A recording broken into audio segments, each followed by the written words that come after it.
পোশাকের মধ্যে লুকিয়ে অভিনব কায়দায় স্বর্ণ চোরাচালান। সিলেট ওসমানী বিমানবন্দরে দুবাই ফেরত এক যাত্রীর কাছে মিলল বিপুল পরিমাণ স্বর্ণ। সিলেটে ওসমানী আন্তর্জাতিক বিমানবন্দরে শুক্রবার সকালে অবতরণ করে দুবাই থেকে আসা ফ্লাইট BG-248। ফ্লাইটে অবৈধভাবে স্বর্ণ আনা হচ্ছে এমন তথ্যে চালানো হয় তল্লাশি। সন্দেহভাজন যাত্রী আলিমুদ্দিনকে নেওয়া হয় বডি স্ক্যানারে। সেখান থেকে জানা যায় অভিনব কায়দায় স্বর্ণের প্রলেপ দেয়া আছে আলিমুদ্দিনের পরিধেয় পোশাকেই। পরে পোশাক জব্দ করে আগুনে পুড়িয়ে আলাদা করা হয় স্বর্ণ।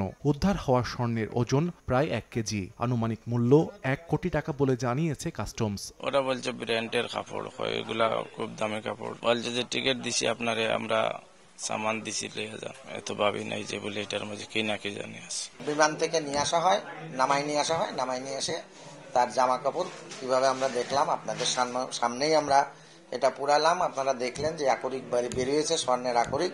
স্বর্ণকারের একটু দোকানে নিয়ে যাবো, একটা কমিটি গঠন করা হয়েছে। তারা টোটালি ওখান থেকে এখানে করা সম্ভব না বলে জানাইছে। আমরা সেখানে পাঠাচ্ছি, সেখান থেকে প্রকৃত পরিমাণ কতটুক সেটা আমরা জানতে পারবো। এই ঘটনায় অভিযুক্ত আলিমকে আটকের পাশাপাশি তার দেয়া তথ্য অনুযায়ী ঢাকায় শাহজালাল আন্তর্জাতিক বিমানবন্দরে একই ফ্লাইট থেকে আটক করা হয় চোরাকারবারি চক্রের আরও এক সদস্যকে। সাহাল আব্দুল্লাহ আলভি, সময় সংবাদ।